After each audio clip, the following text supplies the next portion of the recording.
출애굽기 33장. 자, 성경책을 펴시고 저하고 같이 눈이 따라가면서 말씀을 묵상하도록 하겠습니다. 1절입니다.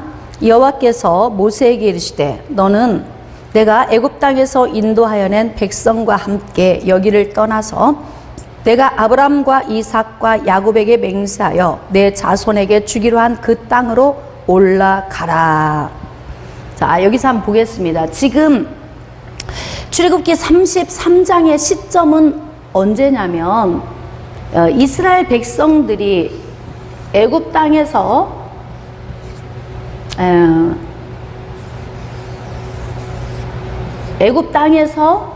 이렇게 홍해를 건너서 나와서 시내산에 도착을 했어요, 그때.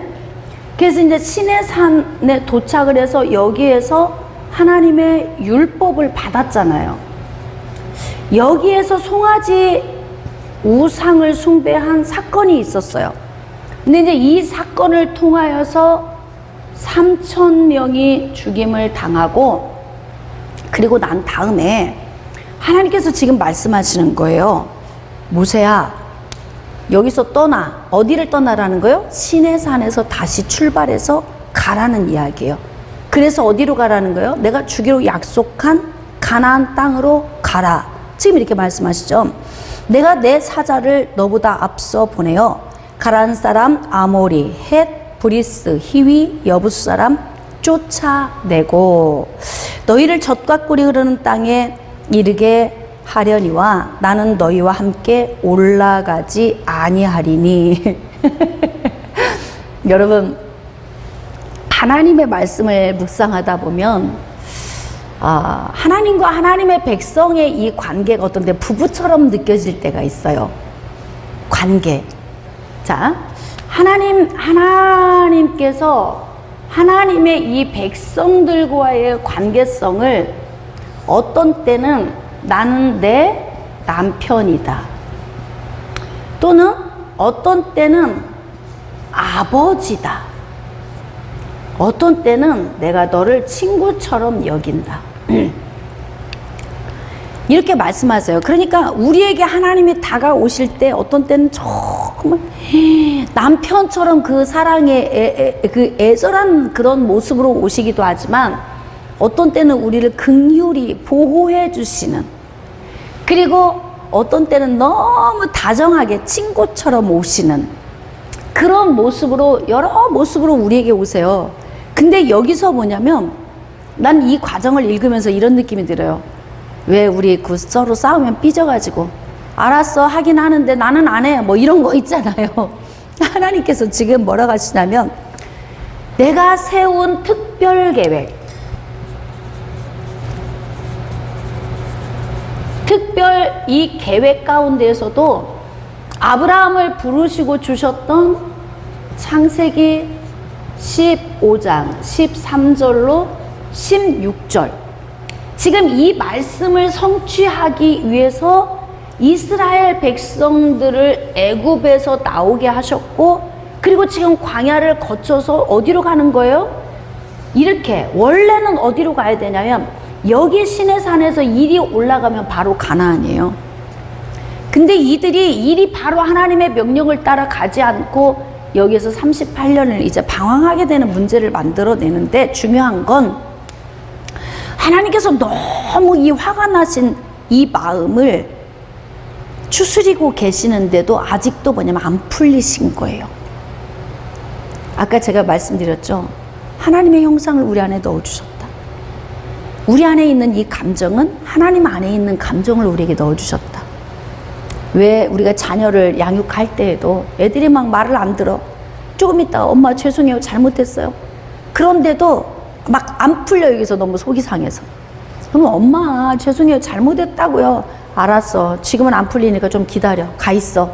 예, 꼭 이 느낌? 예, 하나님께서 가. 특별 계획은 이루어야 하고 죽은 너희들 살려야 하니까. 그러니까 죄인들을 위해서 복을 주기 위해서, 그쵸? 아브라함에게 약속하신 복, 이게 바로 뭐예요? 영생의 복이죠. 이 성취를 위해서 가나안 땅으로 들어가고 가긴 해.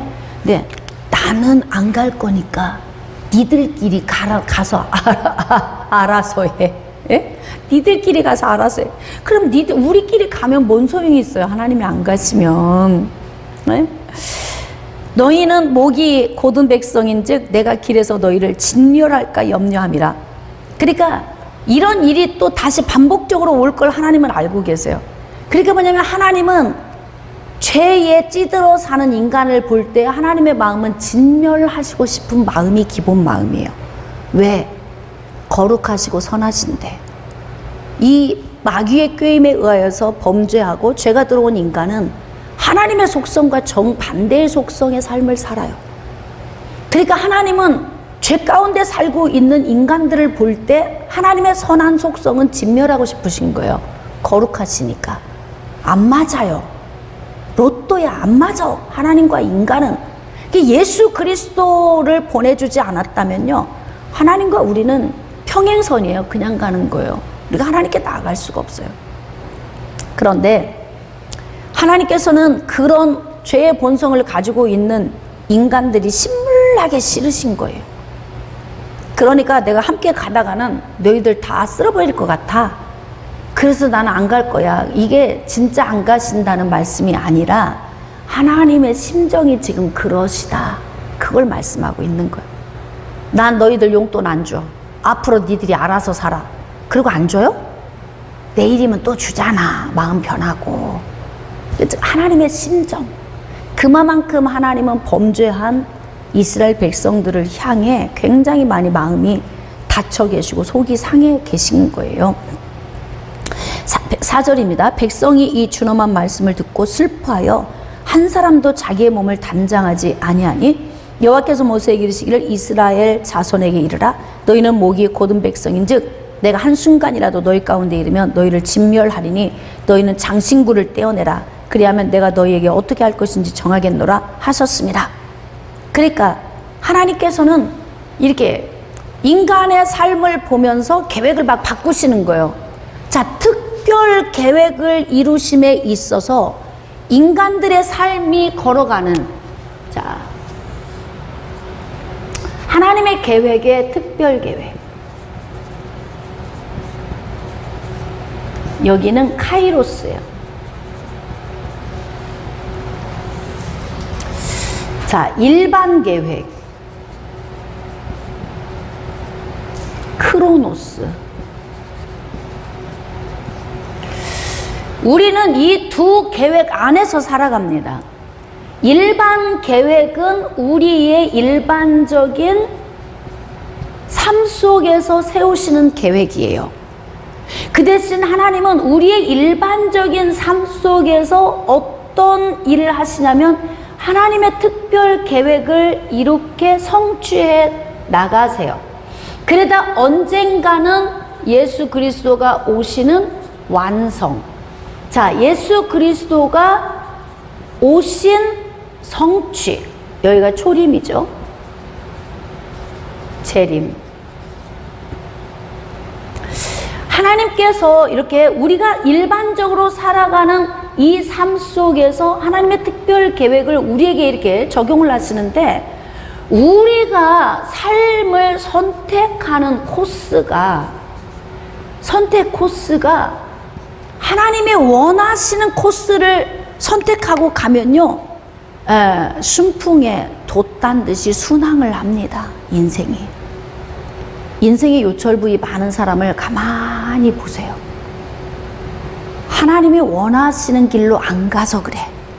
어떤 것 같아? 여러분이 가만히 생각해 보세요. 하나님이 원하시는 길로 갔다면 지금까지 우리가 살아온 힘겨웠던 삶이 줄어들었을 거예요, 많이. 근데 우리가 선택을 한 이 선택 코스가 난 코스를 선택해. 지금 이스라엘 백성들이 그러죠? 이 난 코스가 뭐였어요? 우상 숭배. 기가 막힌 거죠. 그러니까 하나님께서 우리 인생들이 살아가고 있는 인생의 이 삶 가운데 순탄하게 복을 주시고 싶으신데, 이 순탄한 복이 누구 때문에 하나님이 안 주시는 것이 아니라 우리 인간의 잘못된 난코스의 선택 때문에 그렇다. 그래서 지금 이제 하나님은 뭐라고 하시냐면, 여기서 우리가 좀 해결하고 가자. 송아지 우상을 만들어서 지금 너희들이 제사를 지낸 것 때문에 내가 너무 화가 나서 진멸시키려고 했는데, 모세가 중재를 해서 내가 지금 멈추긴 했지만 아직도 내 속에서 해결이 안 돼. 이게 너무 힘들어. 그러니까 너희들 장신구 다 떼어내. 그러면 내가 어떻게 할 건지 내가 결정할 거니까, 같이 갈 건지 말 건지, 응? 니들만 보낼 건지, 내가 같이 따라갈 건지, 내가 앞서갈 건지 내가 결정할 거니까 기다려. 지금 이렇게 말씀하신 거죠. 이스라엘 자손이 호렙산에서부터 그들의 장신구를 떼어내니라. 그래서 여러분, 회개가 중요한 거예요. 회개. 장신구를 떼어내라고 하니까 장신구를 떼어내고 하나님의 말씀에 따라 회개하잖아요. 자, 모세가 항상 장막을 취하여 진 밖에 쳐서 진과 멀리 떠나게 하고 회막이라 이름하니, 여호와를 앙모하는 자는 다 진 바깥 회막으로 나아가며, 모세가 회막으로 나아갈 때는 백성이 다 일어나 자기 장막문에 서서 모세가 회막에 들어가기까지 바라보고, 자, 모세가 회막에 들어갈 때에 구름 기둥이 내려 회막문에 서며 여호와께서 모세와 말씀하시니. 그러니까 이렇게 정말 하나님 보시기에 진멸하고 싶은 인간들을 이끌고 갈 모세에게 하나님의 특별 대우를 안 해주시면 모세가 지쳐서 못 가요. 에? 막 시댁이 너무 깐깐해. 막 시노이들의 이 핍박이 너무 강해. 정말 이 시금치를 보고 시자만 해도 막 몸서리가 쳐질 정도로 싫어. 그런데 사라져. 왜? 남편이 내 편이 돼서 보호막이 돼주고 잘해주는 거야. 여보, 당신 고생하는 거 내가 다 알아? 내 어머니이지만 내가 봐도 아닌 것 같아. 이 말 한마디 해주면 힘이 나잖아. 에? 내가 내 동생들이지만 안 그랬는데 쟤네들이 왜 그런지 모르겠어. 그러면서 내 편을 들어주면 거기에서 에너지가 막 나와. 그래서 어떡하냐면 씨월드 사이에서 견뎌지는 거예요. 제가 이렇게 비유했지만 이 비유가 옳은 건지 모르겠어요. 이스라엘 백성들, 타락한 이스라엘 백성들 안에서 매번 불평불만, 원망, 그동안 시내산에서 올 때까지도 여러 사건이 있었잖아요. 그러니까 모세가 불을 보듯 뻔한 거지. 이들이 과연 가나안은 들어갈 수 있을까? 내가 이들을 이끌어 가면서 내가 과연 언제까지 참을 수 있을까? 뭐 많은 생각을 했을 거예요. 그런데 하나님이 이 힘든 마음을 그냥 갖고 계시면 이스라엘 백성들이 막 진짜 진멸될 것 같아. 근데 모세가 중재하니까 하나님이 멈추시고 주춤하셨어요. 그 대신 어떻게 하느냐? 모세하고 하나님하고 함께 이 깊은 관계성 속에서 나머지의 이 모든 일을 모세를 통해 풀어나가는 이 방법이, 하나님이 그렇게 할 수 있도록 모세에게 힘을 주시는 거예요. 그러니까 어떡하냐면 회막에 들어갈 때 구름 기둥이 내려 회막문에 서고 여호와께서 모세와 말씀하시니. 그러니까 회막문에서 모세와 말씀하실 때 이스라엘 백성들은 다 보는 거예요, 모세를.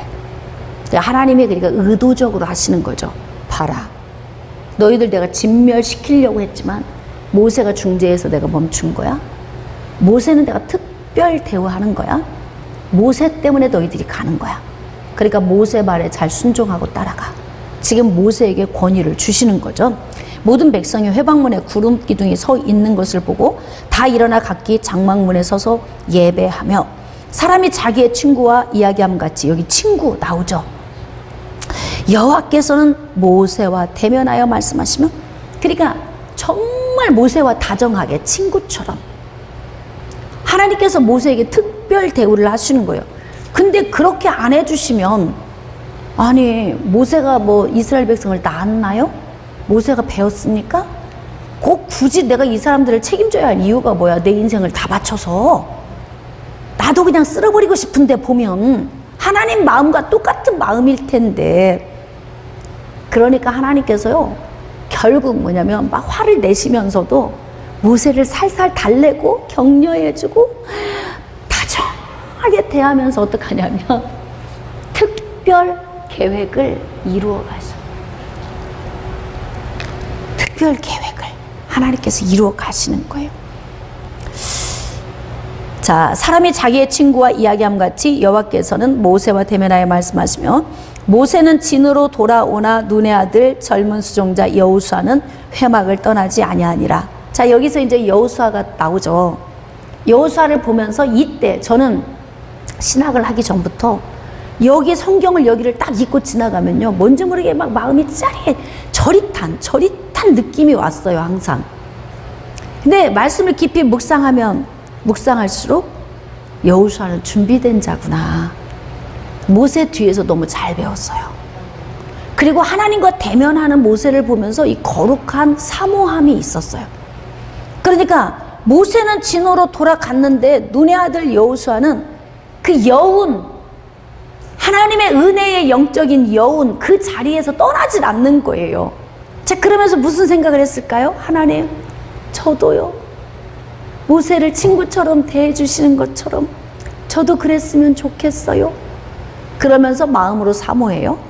하나님은 전지하시다고 했잖아요. 사람은 마음을 모르는데 하나님은 마음 다 아신다고 했잖아요. 나중에 여호수아가 어떻게 쓰임받아요? 모세의 후계자로 쓰임받잖아요. 그러니까 하나님은 아무나 쓰시지 않아요. 우리 인생의 과정을 다 지켜보는 거예요.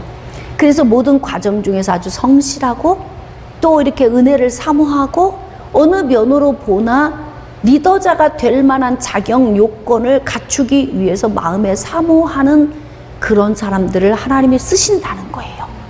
예. 자, 그래서 여러분들도 거룩한 이런 선한 마음을 가지고 하나님께 나아갈 수 있기를 축복합니다. 12절입니다. 모세가 여호와께 아뢰되 보시옵소서 주께서 내게 이 백성을 인도하여 올라가라 하시면서 나와 함께 보낼 자를 내게 지시하지 아니하시나이다.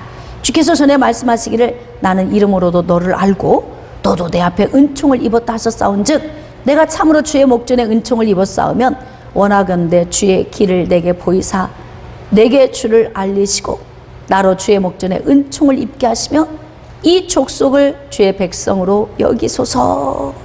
그러니까 아직 해결이 안 됐어요. 어떤 게 해결이 안 됐어요? 아까 귀고리 다 빼. 내가 지켜볼게. 그리고 다 결정할 거야. 그러셨잖아요, 좀 전에. 어디에서? 자, 5절 말씀에 후반부 보니까 장신구 떼어내. 그리하면 내가 너에게 어떻게 할 것인지 정할 거야. 그렇게 하시고 아직 해결이 안 된 거예요. 그러니까 모세는 회막문 앞에서 하나님이 다정하게 대해주셔서 좋고 거기서 위로받고 힘을 얻기는 하지만 아직 마음이 깨름직해요. 화장실 가서 볼 일 다 보지 않고 나온 것처럼 깨름직해요. 왜? 하나님과 아직 해결 안 된 문제가 있는 거예요. 장신구 다 떼어냈어요. 근데 하나님 말씀을 아직 안 주셨잖아. 그러니까 모세가 이야기하는 거죠. 하나님 인도하여 올라가라 하시면서 왜 함께 보낼 자를 내게 지시하지 아니하십니까? 이 말은 뭐냐면 실질적으로는 하나님 왜 저한테 대답 안 해주세요? 장신구 다 떼어내라고 했잖아요. 우리 다 떼었어요. 뭔가 확답을 주세요. 그래야 제가 움직여요. 안 그러면 나 불안해서 못 가요. 하나님이 안 도와주시면 이 죄덩어리 인생들을 어떻게 제가 다 이끌고 가요? 저 못 가요, 하나님. 막 떼쓰는 거예요. 그러니까 하나님은 지금 무슨 계획 때문에 가는 거예요? 모세를 왜 사랑하시는 거예요? 모세가 좋아서가 아니에요. 예수 그리스도 오셔야 하기 때문에 어쩔 수 없이 이 죄덩어리들 이끌고 가야 하고 어쩔 수 없이 가나안 땅 들어가게 해서 이 하나님의 이 계획을 성취를 해야 하셔야 하니까 하나님도 쓸어내리시는 거야. 이렇게 오늘도 여기까지 올라오는데 또 쓸어내리시고 여기까지 올라오는데 또 쓸어내리시고. 응? 여러분도 그래 본 적 있어요? 여러분 인생 살면서 자녀들 양육하면서 진짜 말 안 듣고 철없는 아이들 키우면서 오늘도 여기서 또 누르고 또 누르고 또 누르면서 그래 좀 기다려보자 좋은 날 오겠지? 이러면서 살았던 시간들도 있잖아요. 그러니까 하나님도 막 꾹꾹 누르시면서 장신구 다 떼어낸 걸 보시긴 했는데 그냥 모세만 어루만져 주시고 대답을 안 하시니까 모세가 이제 확고한 대답을 듣고 싶은 거예요. 자, 14절 여호와께서 이제 말씀하시죠. 내가 친히 갈게. 예? 내가 친히 갈게. 같이 갈게. 응? 내가 너 쉬게 할게. 그 말은 뭐냐면 뭐 쉬게 한다는 건 뭐 사역 멈추게 할게가 아니에요. 네 마음에서 지금 나하고 결정되지 않은 것 때문에 네가 지금 스트레스 받고 지금 피곤하잖아. 네 마음 알고 스트레스 안 받게 할게. 같이 갈게. 이렇게 지금 말씀하시는 거예요. 15절입니다. 모세가 여호와께 아뢰되 주께서 친히 가지 아니하시려거든 우리를 이곳에서 올려 보내지 마옵소서. 예, 하여튼 참 이게 지도자의 그릇은 다른 것 같아요. 그쵸? 깡이 있어 모세가. 그렇잖아. 그러니까 여러분 왜 옛날 어른들이 그래? 성질 있는 놈은 성질값 한다. 응? 근데 막 물에 물 탄 듯 술에 술 탄 듯 이런 사람은 같이 살아보면 여러분 아시겠지만 환장해. 그런 사람하고 살면 쌀떡에 쌀이 떨어졌는지 그냥 뭐 자식 학업비가 있는지 없는지 모른다고.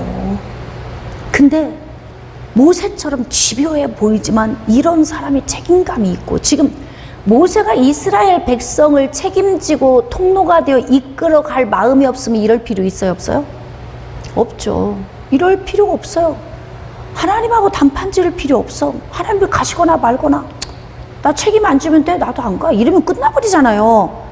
근데 뭐냐면 하나님의 특별 계획의 성취의 통로로 자기가 쓰임받는 것에 대한 책임감이 있어 모세 안에는. 그러니까 여러분 책임감 있는 사람이 진짜 좋아요. 제가 교회에서도 직분 맡겨보면 진짜 맡겨놓으면 맡겨준 일을 너무 잘하는 사람이 있는가 하면 맡겨줬는데 내가 무슨 직분을 맡았는지도 모르는 사람도 있어. 가다 잊어버리는 거예요. 무책임하고 불성실해서. 근데 진짜 맡겨진 일을 잘해내는 사람이 있어요. 근데 모세는 책임을 지고 싶어.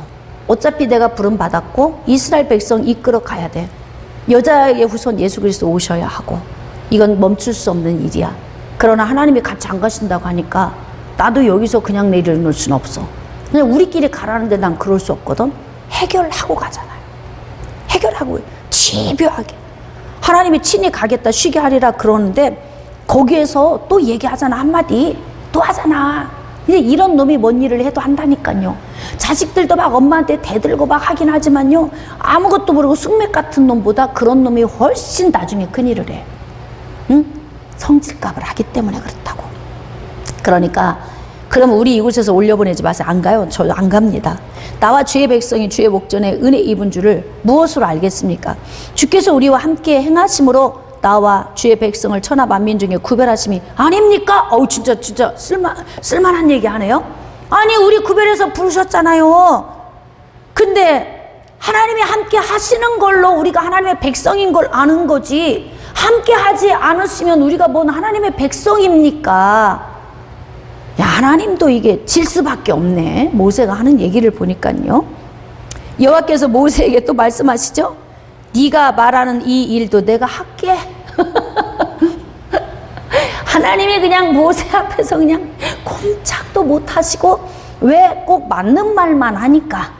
예, 아주 그냥 영적이고 원리적이고 하나님의 특별 계획 안에서 하나님을 다 이 계획을 알고 막 이야기를 하니까 알았다고. 모세 알았어. 내가 할게. 이 일도 할게. 알았어. 응? 너는 내 목전에 은총을 입었고 내가 이름으로도 너 알아. 예. 진짜 친하죠 모세하고. 응? 하나님과 친하죠. 이런 관계가 되어야 돼요. 우리도 하나님과의 관계성 속에서. 자, 모세가 또 이야기하죠. 원하건대 주의 영광을 내게 보여주세요. 야무져. 그냥 하나님이 갈게 이걸로는 안 돼요. 지금 함께 하시는 걸 보여주세요. 지금 해보세요. 지금 하나님 지금 해보세요. 그러는 거야. 그러니까 여호와께서도 말씀하시잖아요. 내가 내 모든 선한 것을 네 앞으로 지나가게 하고 여호와의 이름을 네 앞에 선포하리라. 나는 은혜 베풀 자에게 은혜 베풀고 긍휼히 여길 자에게 긍휼 베푼다. 그러니까 지금 은혜 베풀 자가 누구예요? 모세. 모세가 이렇게 막 하나님 앞에 하나님 영광 보여주세요.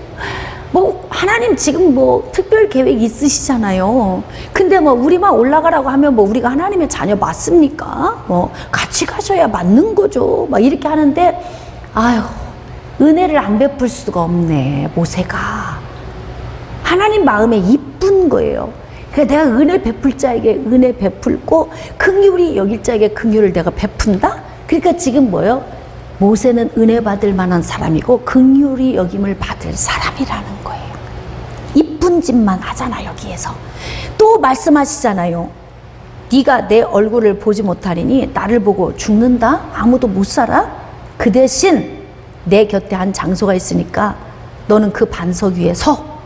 내 영광이 지나갈 때 내가 너를 반석 틈에 두고 내가 지나도록 내 손으로 널 덮었다가 손을 거두리니 네가 내 등을 볼 것이요 얼굴은 못 봐. 알았지? 너무 다정하잖아. 영광을 보여달라고 하니까 영광을 보여주시긴 하지만 하나님이 얼굴을 대면해서 얼마나 보여주시고 싶겠어요? 그럼에도 불구하고 하나님의 얼굴을 보고는 살짝 없다고 말씀하셨어요. 그러니까 어떻게 해요? 지나가시고 등만 하나님 등이라도 우리가 볼 수만 있다면, 네? 얼마나 좋겠어요? 그 영광 가운데 우리가 있다면 지금 하나님의 영광이 우리 가운데 함께 하십니다. 아멘. 4장 1절입니다. 여호와께서 모세에게 이르시되 너는 돌판 둘을 처음 것과 같이 다듬어 만들라. 내가 깨뜨린 처음 판에 있던 말을 내가 그 판에 쓰리니. 자, 그거예요. 하나님이 직접 기록해서 주신 돌판을 깨뜨렸는데 하나님이 화를 안 내셔. 왜일까요? 하나님이 모세의 심정을 100번 이해를 하는 거예요. 왜? 하나님도 같은 마음이시니까. 그러니까 깨뜨린 돌판에 대해서 책망하지 않으시고 다듬어서 만들라. 그리고 가지고 오면 내가 다시 써줄게. 그래서 이제 아침까지 준비하고 아침에 시내산에 올라와 산 꼭대기에서 내게 보이되 아무도 너와 함께 오르지 말고 온 산에 아무도 나타나지 못하게 하고 그냥 너만 오라는 거예요. 너만. 그래서 모세가 돌판 둘을 처음과 같이 깎아 만들고 아침에 일찍 일어나 그 두 돌판을 손에 들고 여호와의 명령대로 시내산에 올라갔어요. 자, 5절입니다. 여호와께서 구름 가운데 강림하사 그와 함께 거기 서서 여호와의 이름을 선포하실세 여호와께서 그의 앞으로 지나시며 선포하시되 여호와라 여호와라. 자, 자비롭고 은혜롭고 노하기를 더디하고 인자와 진실이 많은 하나님이니라. 그러니까 지금 아까 등을 보여주겠다 그렇게 말씀을 하시고 언제 보여주냐면 돌판을 가지고 와서 다시 하나님이 이 말씀을 기록해 줄 때 하나님께 올라갔을 때 모세 혼자 있는 곳에서 하나님이 영광으로 나타나 주신 거예요. 자, 그래서 인자를 천대까지 베풀고 악과 과실과 죄를 용서하리라. 그러나 벌을 면제하지는 아니하고 아버지의 악행을 자손 3, 4대까지 보응하리라. 저는 이 말씀을 묵상할 때마다 너무 감사해요. 하나님의 은혜가. 왜인 줄 아십니까? 여러분, 은혜가 1000대이고 저주가 3, 4대야. 이게 바뀌었다면 어떻게 될까? 자, 그러면 이제 원리적으로 이 말씀이 무엇을 의미하는지를 알아야 하는데요. 하나님이 은혜를 주실 때는 어떻게 주시냐면 각 사람에게 각 사람의 분량대로 각 사람의 행함대로 주셔요. 그래서 하나님이 그 보응을 하실 때는 어떻게 하시냐면 아버지의 죄로 말미암아 자식이 죽임을 당하거나 자식의 죄로 말미암아 아버지가 죽임을 당하지 않고 각 사람은 자기 죄로 말미암아 죽임을 당하리라. 이랬다고요? 여러분, 내가 잘 살면 1000대까지 복이 임합니까? 자, 원리를 좀 봅시다. 이 말씀을 문자적으로 해석하면 위험해질 수 있어요. 응? 나라고 하는 존재가 하나님의 은혜 안에 살았어요. 그런데 자식 때에 하나님의 은혜 밖으로서 이탈됐어요. 자, 또 자식 때에 뭐 이탈이 됐거나 또는 그 자식 때에 은혜 안에 들어왔다고 가정을 한번 해봅시다. 이게 나 혼자 잘 살아서 은혜가 천대까지 내려가는 게 아니에요. 영적 원리를 보면 북이스라엘이나 남유다가 멸망할 수밖에 없었던 이유가 뭐냐면 중간중간에 남유다에 선한 왕이 몇 명 있긴 했지만 대체적으로 예를 들면 뭐 히스기야에게 하나님께서 징벌을 주시겠다 말씀하셨는데 아니야, 네 대에는 안 하고 자식 대에 징벌을 줄게, 예를 들면 이렇게 하셨어요. 그러면 뭐냐면 자, 히스기야의 죄로 말미암아 므낫세가 저주를 받는다라고 이걸 해석하면 안 돼. 히스기야 때에 죄를 지었지만 회개를 해서 은혜를 받은 거고요. 므낫세 자신이 범죄했기 때문에 저주를 받는 거예요. 그러니까 예를 들어서 근데 희한하게 하나님께서 아합의 자식이 다 끊기겠다고 말씀하셨잖아요. 그런데 아합의 아들 두 아들이 자, 아합 여기가 7번째, 8번째, 9번째, 그 다음에 10번째가 예후죠. 아합의 아들 1, 2 둘 다 아들이에요. 근데 만약에 아합의 집안의 남자를 다 쓸어버리겠다라고 하나님이 예언을 하셨거든요. 근데 만약에 아합의 아들이 여기에서 온전히 살았다면 어떻게 됐을까? 복을 받았겠죠? 하나님은 아합의 자식들이 타락할 것을 미리 알고 예언의 말씀을 주시는 거예요. 각자 자기의 타락으로 죽는 거예요.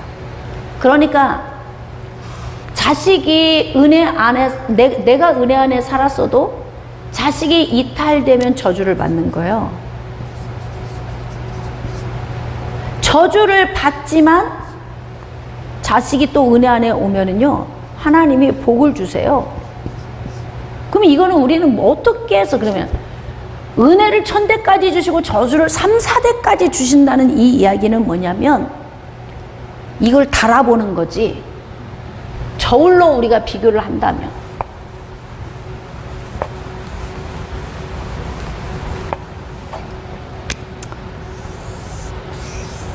여기에 저울로 1000대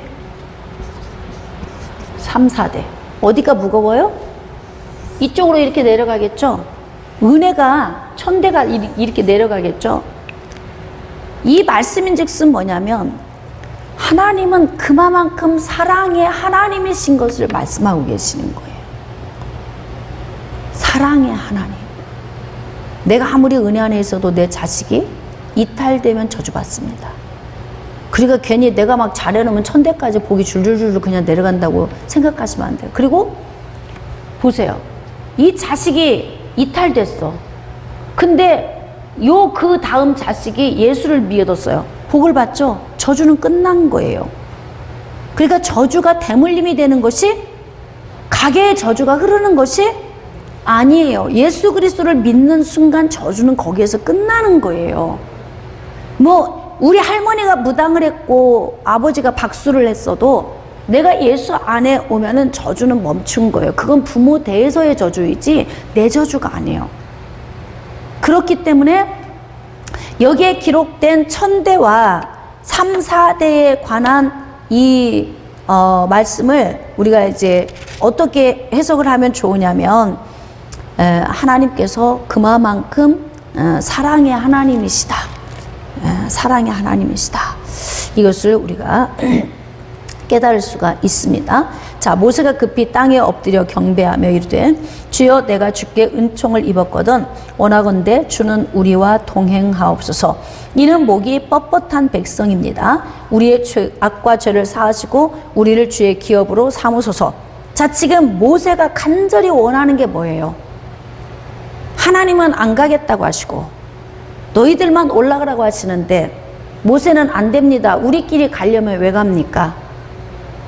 우리가 하나님의 백성인데 그럼 백성 아닌 거죠. 그러니까 하나님의 백성으로 우리 선택했으면 당연히 같이 가셔야죠. 가주셔야 맞지 않습니까? 이렇게 이야기하죠. 그러니까 모세는 끊임없이 계속 이야기하는 거예요. 모세의 두려움이 바로 뭐냐면 하나님이 동행하지 않는 거예요. 모세의 두려움은 하나님이 함께하지 않으면 지팡이에 뭔 능력이 있을 것이며 앞으로 다가올 위기를 어떻게 헤칠 것이며 사람이 할 수 없는 일을 어떻게 헤쳐서 가나안으로 이들을 인도하겠느냐 이 말이죠. 그러니까 모세는 그걸 알고 있는 거예요. 그래서 모세가 계속 우리와 동행해 주세요 이걸 이야기하죠. 여러분 하나님이 우리와 함께 동행하시는 거 굉장히 중요합니다. 근데 지금은 우리가 동행이라고 얘기했잖아요. 동행. 우리가 예수 그리스도 안에서 중생을 했다면 반드시 하나님은 우리와 동행을 하십니다. 근데 중생을 했을지라도 내 자신이 하나님에게서 멀어질 수 있어요. 그럴 수 있을까요? 없을까요? 있어요. 멀어질 수 있다니까요. 하나님께서 나를 붙들고 계실 때 이렇게 하나님은 나를 어떻게 하냐면 끝까지 붙들고 계시는 거예요. 근데 내가 막 이리로 갔다 저리로 갔다 멀어져. 하염없이 멀어져. 막 멀리 가는 거예요. 그래도 어떻게 하는 거예요? 멀리 가도 하나님의 손이 쫙 늘어져 가지고 잡으신다니까. 예? 근데 내가 너무 멀리 와 있어. 하나님에게서부터. 내가 너무 하나님에게서 멀리 온 거예요. 내가 멀게 느껴지는 거예요. 왜 사람의 관계성 속에서도 아무렇지도 않은데 괜히 요즘에 왜 집사님 나 쳐다보는 눈빛이 왜 그래? 자기가 자꾸 자기를 밀어내 멀어져. 그래가지고 내가 멀어지는 거예요. 아무렇지 않은데. 그러니까 지금 예수 그리스도가 오신 말씀이 성취된 이 시대에는 예수 그리스도 안에서 구원받은 하나님의 백성들은 반드시 하나님이 동행하십니다. 하나님의 사랑의 줄이 붙들고 계시겠다고 약속하셨으니까. 근데 우리가 멀어지면 우리의 마음에서 하나님을 감지하는 게 무뎌지고 하나님에 대한 감각이 둔해지면서 멀게 느껴지는 거예요. 그러니까 왜 기도해도 이렇게 안 되는지 모르겠어. 막 뚫어야 돼. 왜 이렇게 안 뚫리는지 몰라. 내가 막 영적으로 다운됐어. 바닥으로 내려갔어. 이 이야기가 뭐냐면 하나님이 나를 놓으신 것이 아니라 내가 하나님에게서 멀어진 거예요. 그래서 바로 뭐냐면 세상으로 나갔다가도 어느 날 10년 만에 와서 앉았는데 그날 은혜 주시면 그냥 주님이 친밀하게 느껴지잖아요. 그걸 보면 아는 거예요. 하나님이 나를 버렸다면 안 느껴지거든요. 내가 벌어졌던 거예요. 그랬다가 내가 돌아온 거예요. 자, 그래서 이제 회개 기도를 드리고 우리를 주의 기업으로 삼으소서.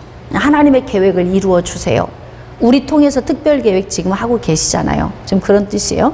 10절입니다. 여호와께서 이르시되 보라 내가 언약을 세우나니 곧 내가 아직 온 땅 아무 국민에게도 행하지 아니한 이적을 너희 전체 백성 앞에 행할 것이라. 네가 머무는 나라 백성이 다 여호와의 행하심을 보리니 내가 너를 위하여 행할 일이 두려운 것임이라. 자, 너는 내가 오늘 내게 명령하는 것을 삼가 지키라. 조건. 삶 속에서 나하고 함께 하고 싶어? 너 형통하게 살고 싶어? 그럼 뭐예요? 말씀을 지키라요. 기도 많이 해라. 헌신 많이 해라. 이런 거 아니라니까요. 그러니까 신앙의 중심은 기도와 헌신이 아니에요. 신앙의 중심은 말씀이에요. 깨달아지시면 아멘. 보라 내가 네 앞에서 아모리 사람, 가나안 사람, 헷 사람, 브리스, 히위, 여부스 사람 쫓아내리니 너는 스스로 삼가 네가 들어가는 땅의 주민과, 자 이제 아주 중요해요. 언약 맺지 말아라. 동그라미 1. 자, 그리고 어떻게 해요? 올무가 된다는 거예요. 언약을 세우면, 같이 약속하고 한 마음으로 가면, 하나가 되면 그것이 너에게 올무가 되겠다. 자, 너희는 도리어 그들의 제단을 헐고 그들의 주상 깨뜨리고 그들의 아세라상 찍어라. 자, 두 번째는 우상을 타파해라. 자, 그 다음에 너는 다른 신에게 절하지 말라. 여호와는 질투라. 이름하는 질투의 하나님이니라. 우리가 여기서 알 수 있는 게 뭐예요? 하나님께서 하나님의 백성들에게 초점을 두시고 일하실 때 가장 초점을 두시는 게 어디냐면요, 사랑 싸움이에요. 사랑 싸움. 질투는 어디서 나와요? 사랑에서 나오지. 사랑 안 하면 질투할 필요 없어요. 질투하는 마음 생기지도 않고, 왜냐면 무관심하니까.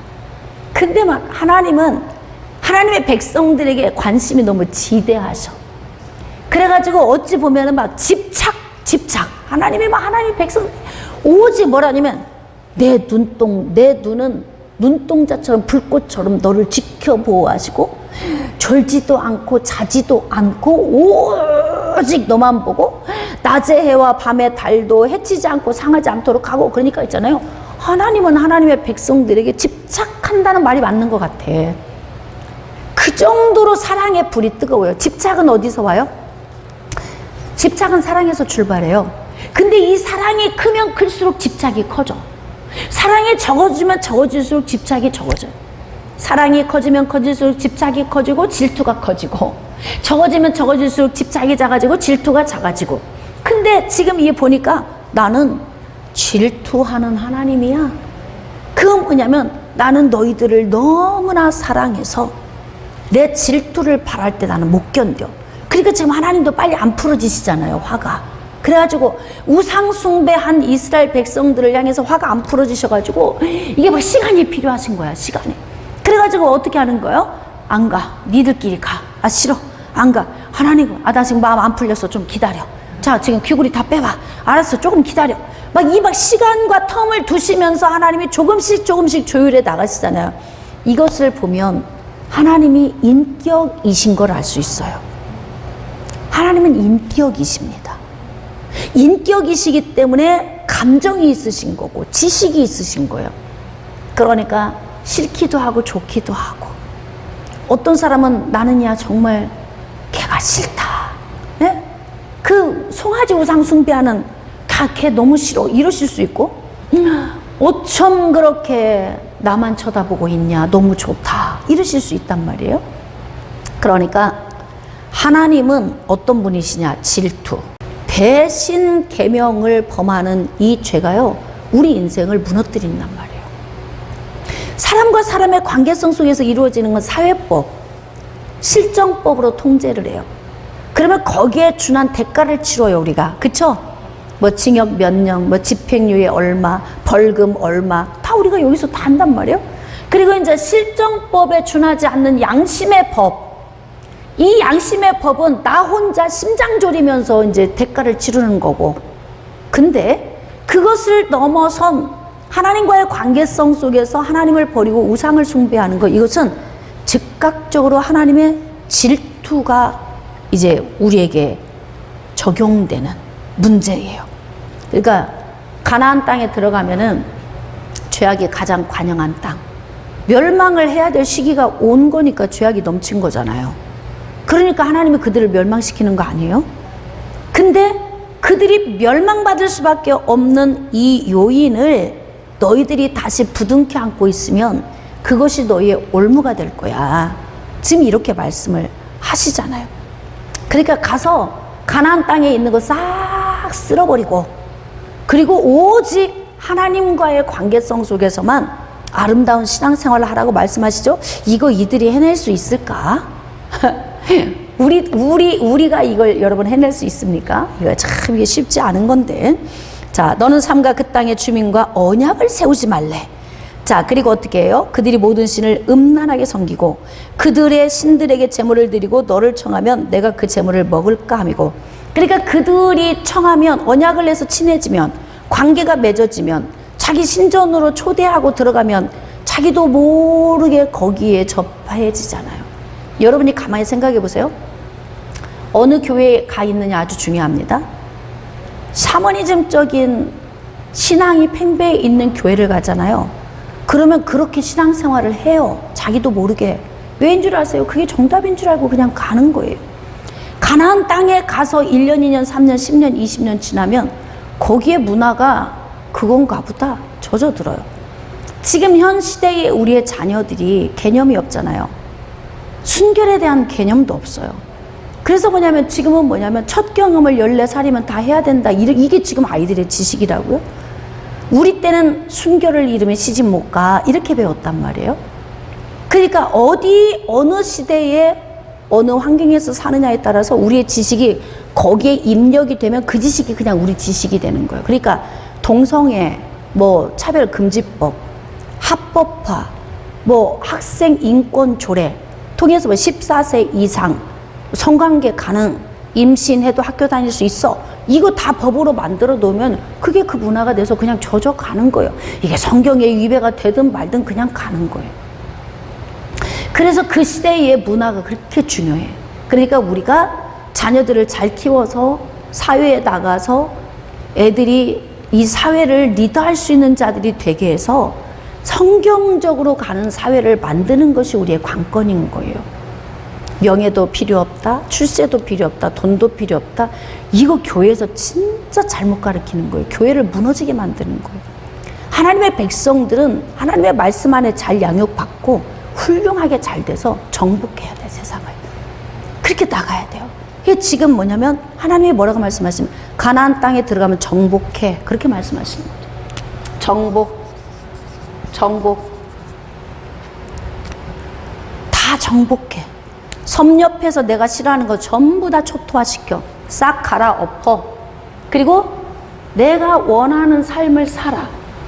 그냥 어찌 보면은 참 단순하고 쉽기도 한데, 그런데 왜 어렵냐면 이게 세상에 죄악된 것을 정복하기가 왜 어렵냐면 죄성이 우리 안에 있어서 어려운 거예요.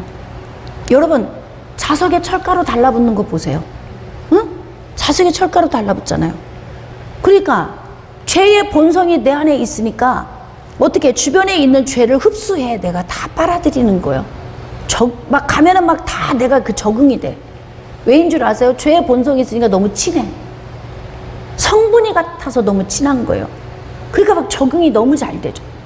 하나님이 그것을 염려하고 계시는 거예요. 그래서 그 문제를 가서 반드시 해결해라. 자, 그리고 16절 또 네가 그들의 딸들을 네 아들들의 아내로 삼음으로 그들의 딸들이 그들의 신들을 음란하게 섬기며 내 아들에게 그들의 신들을 음란하게 섬기게 할게 함이라.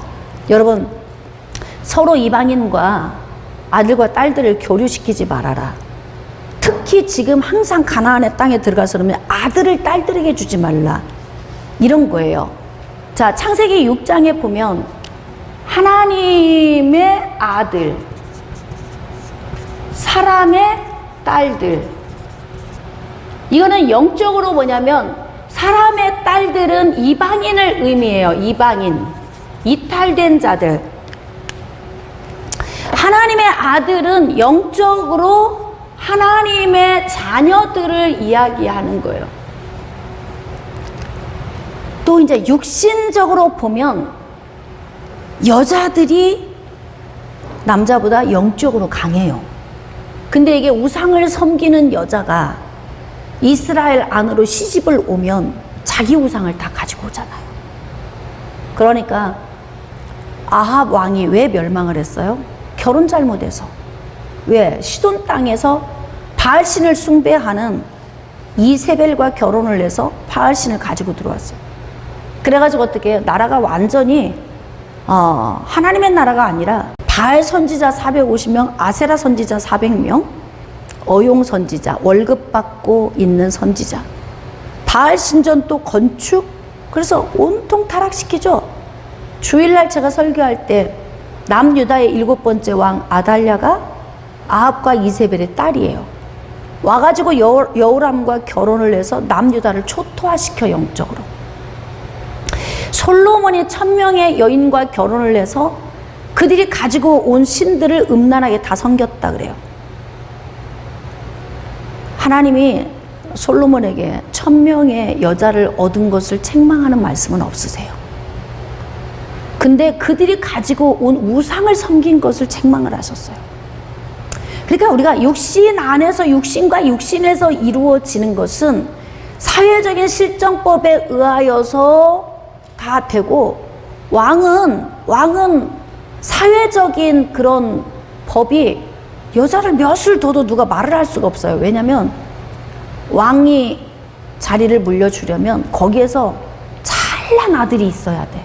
그러니까 많은 여자를 얻어서 많은 자녀를 두면 거기에서 가장 탁월한 자녀를 왕으로 세우는, 후계자로 세우잖아요.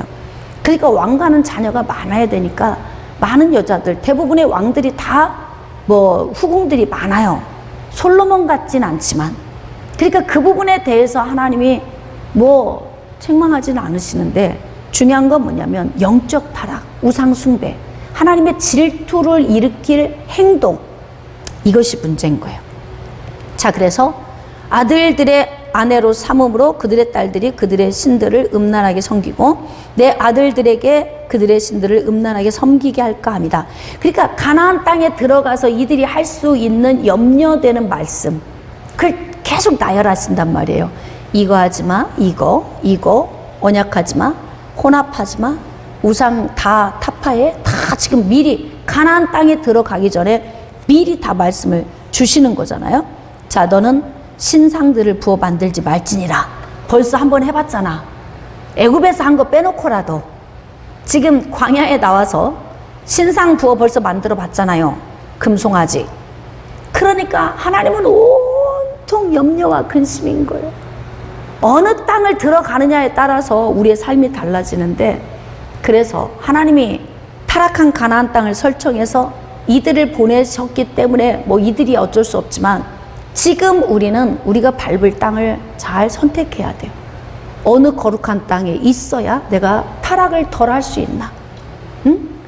그러니까 하나님이 기뻐하시는 거룩한 곳에 우리가 서 있는 것이 굉장히 중요한 거죠.